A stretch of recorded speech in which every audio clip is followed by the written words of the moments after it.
नमस्कार। आप सभी विद्वज्जनों का मैं चंदन कुमार गुप्ता, सहायक प्राध्यापक, कुंवर पृथ्वीनाथ सिंह बीएड कॉलेज, किन्नी, चैनपुर, डिस्ट, पलामू, झारखंड की तरफ से हार्दिक अभिनंदन करता हूं। प्रस्तुत यह ओपन लर्निंग रिसोर्स रांची विश्वविद्यालय रांची व नीलांबर पीतांबर विश्वविद्यालय मेदिनीनगर के 2 वर्षीय बीएड पाठ्यक्रम के अंतर्गत प्रथम वर्ष के छात्रों के लिए द्वितीय पत्र समकालीन भारत में शिक्षा पर आधारित है। स्क्रिप्ट टॉपिक का शीर्षक है विश्वविद्यालय शिक्षा आयोग।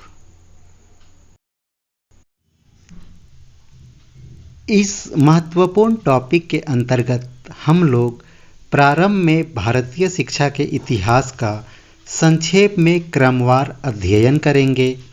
तत्पश्चात भारत के लिए अंग्रेजों की शिक्षा नीति तथा स्वतंत्रता के पश्चात की शिक्षा समितियों का भी संक्षेप में अध्ययन करेंगे।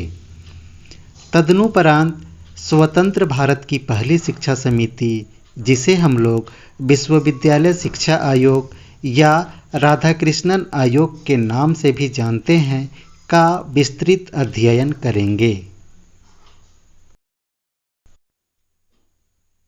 तो आइए पाठ का शुभारंभ करते हैं। मित्रों, प्रस्तुत विजुअल स्लाइड प्राचीन कालीन भारतीय शिक्षा के संदर्भ में है। जैसा कि सर्वविदित है, भारतीय शिक्षा प्रणाली प्राचीन काल से ही विश्व की सबसे उत्कृष्ट शिक्षा प्रणाली थी।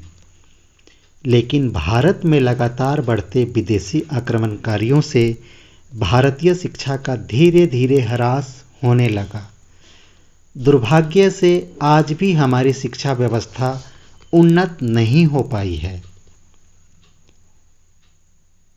आपके सामने जो स्लाइड विजिबल है वो प्राचीन कालीन भारतीय शिक्षा के संदर्भ में है।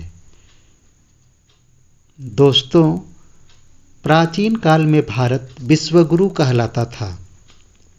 भारत की शैक्षिक व सांस्कृतिक परंपरा विश्व इतिहास में सबसे प्राचीन मानी जाती है। इस काल में शिक्षा आध्यात्मिकता पर आधारित थी। यह व्यक्ति के लिए न होकर धर्म के लिए थी। प्राचीन भारत की शिक्षा का प्रारंभिक रूप हम ऋग्वेद में देखते हैं।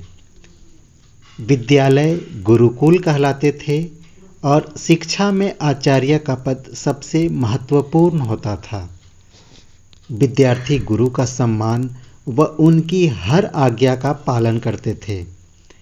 पाठ्यक्रम में वेद वेदांग के अतिरिक्त साहित्य, दर्शन, ज्योतिष, व्याकरण और चिकित्सा शास्त्र आदि की शिक्षा दी जाती थी। काशी, तक्षशिला, नालंदा, विक्रमशिला, मिथिला, प्रयाग आदि प्राचीन कालीन शिक्षा के प्रमुख केंद्र थे।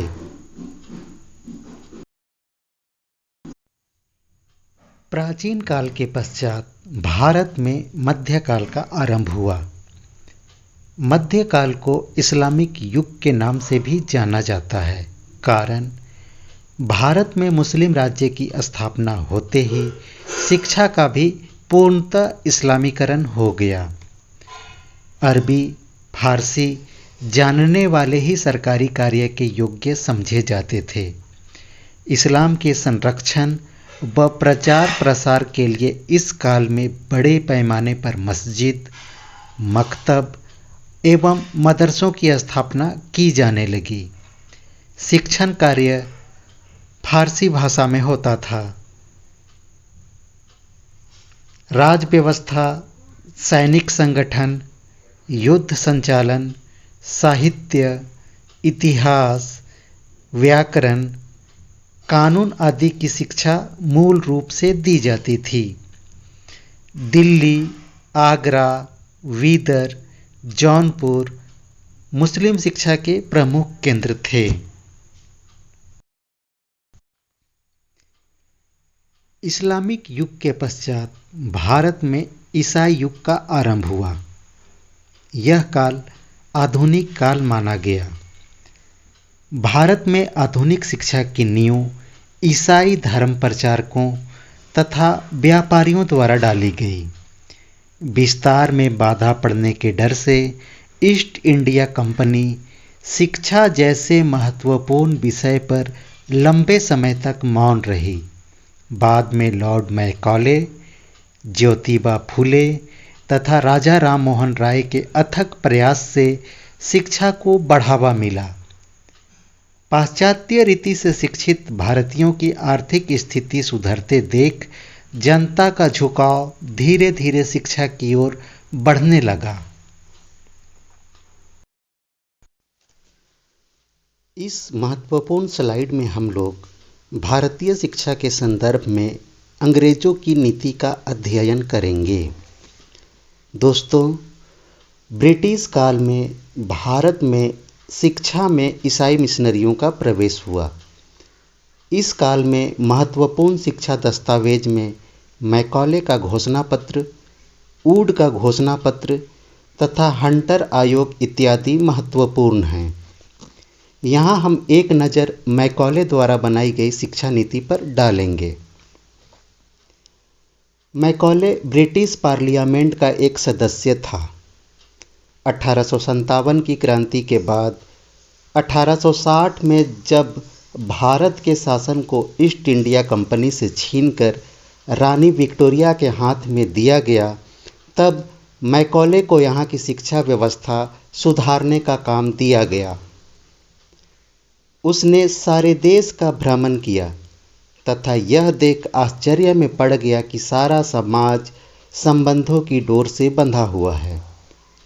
शूद्र भी समाज में किसी का भाई, चाचा या दादा था तथा ब्राह्मण भी ऐसे ही रिश्तों से बंधा हुआ था। बेटी गांव की बेटी हुआ करती थी तथा दामाद, मामा आदि का रिश्ता गांव का हुआ करता था।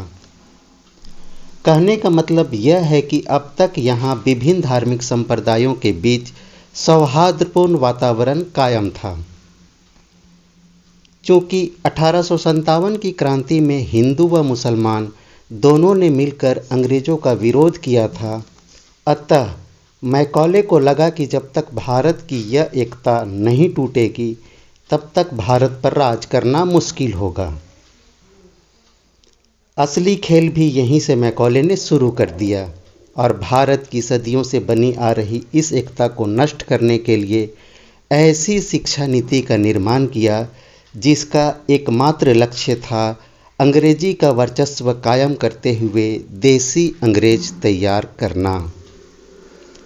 और आज तक इसी शिक्षा पद्धति का अनुकरण करते हुए हम भारतीय आज तक शरीर से तो भारतीय हैं, पर हमारी मानसिकता अंग्रेज़ों वाली ही है।